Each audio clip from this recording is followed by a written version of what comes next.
Par Larry Hodgson 13 décembre 2017 quand les feuilles d'un cactus de Noël se ratatinent. Cactus d'automne Schlumbergera trunchata, qui fleurit en novembre, souvent confondu avec le cactus de Noël Schlumbergera X Buckley, qui fleurit en décembre. Source, Peter Coxhead, Wikimedia Commons. En général, les gens ont beaucoup de succès avec le cactus de Noël Schlumbergera X Buckley, et le très apparenté cactus d'automne trunchata, appelé Thanksgiving cactus en anglais. Lisez quand votre cactus de Noël fleurit trop tôt pour savoir comment distinguer les deux. Ils en obtiennent même souvent 2 floraisons par année, en novembre-décembre et en février-mars. Par contre, ces cactus peuvent montrer un symptôme qui porte à confusion, des segments qui deviennent ratatinés, mous, ternes et même rougeâtres. Que se passe-t-il?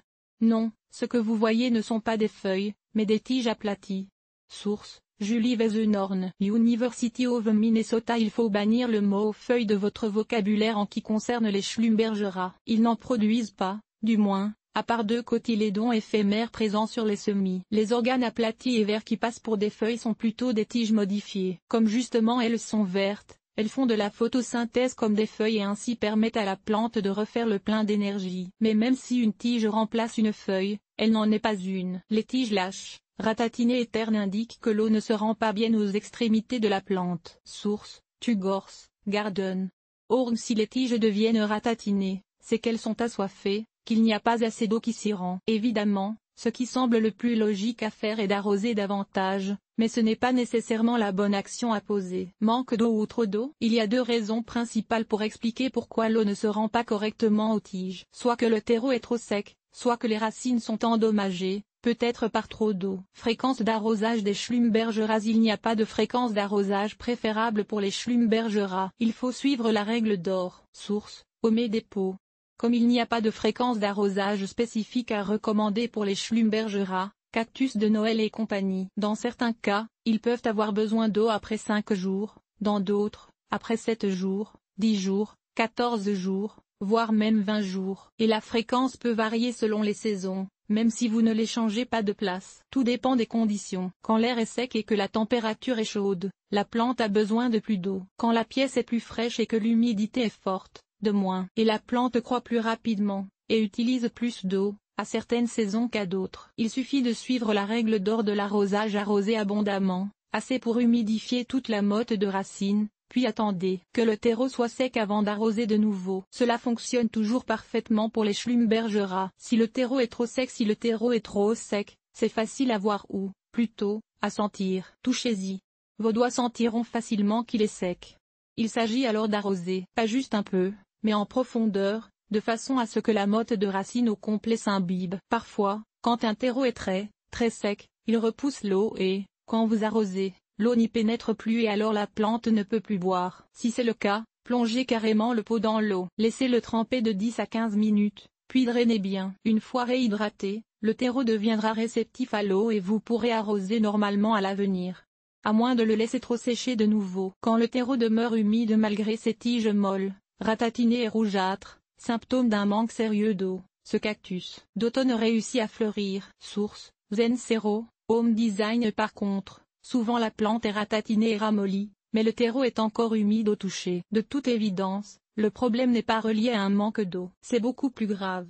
Cela arrive quand les racines sont mortes, en tout ou en partie. Il y a plusieurs raisons pour lesquelles les racines peuvent être en si mauvais état. Voici les 2 principales. Terreau maintenu trop humide. Si le terreau est constamment humide, l'oxygène ne s'y rend plus, les racines ne peuvent plus respirer et elles meurent. Habituellement, c'est une pourriture, maladie causée par divers champignons dans les genres Pythium, Phytophthora, Rhizoctonia, Fusarium et autres et dont les spores sont omniprésentes, qui s'installent alors dans les racines mourantes et s'étendent aux racines encore vivantes, les tuant à leur tour. Évidemment, sans racines ou avec moins de racines, la plante ne peut plus s'abreuver correctement, même si elle est plongée dans un sol très humide, et ses tiges commencent à se ratatiner. Excès de minéraux.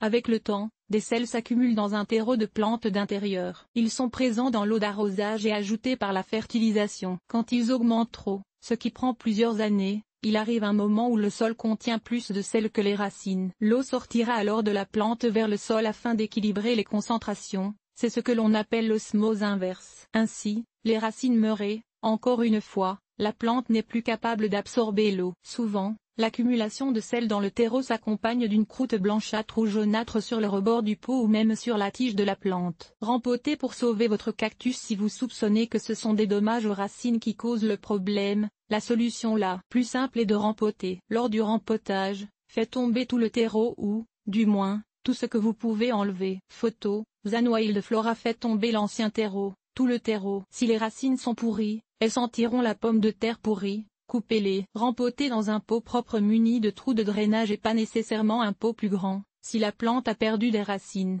il est souvent commode de l'empoter dans un pot un peu plus petit. Utilisez à cette fin un terreau bien drainé, presque n'importe quel terreau pour plantes d'intérieur, épiphyte ou cactus conviendrait. Arrosez bien pour humidifier le terreau au début, puis modestement, seulement quand le terreau est sec. Habituellement, la plante fera peu à peu de nouvelles racines dans le terreau frais et sa santé commencera à s'améliorer. Mais il faut être patient, il peut falloir plusieurs mois avant de voir une réaction. Bouture en rescousse. Bouture de Schlumbergera. Source, Avantana déjà viruli. Blogspot.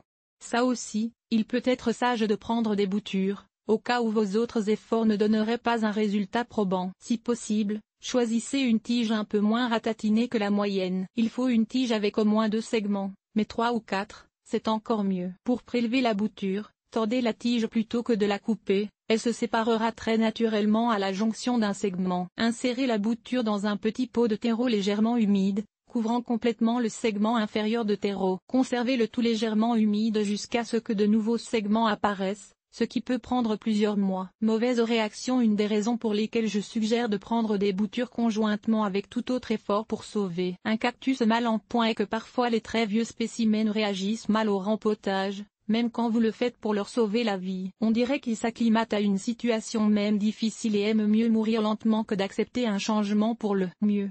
Comme certains humains, d'ailleurs. La bouture deviendra alors votre plan de secours. Bonne chance. Nos partenaires locaux.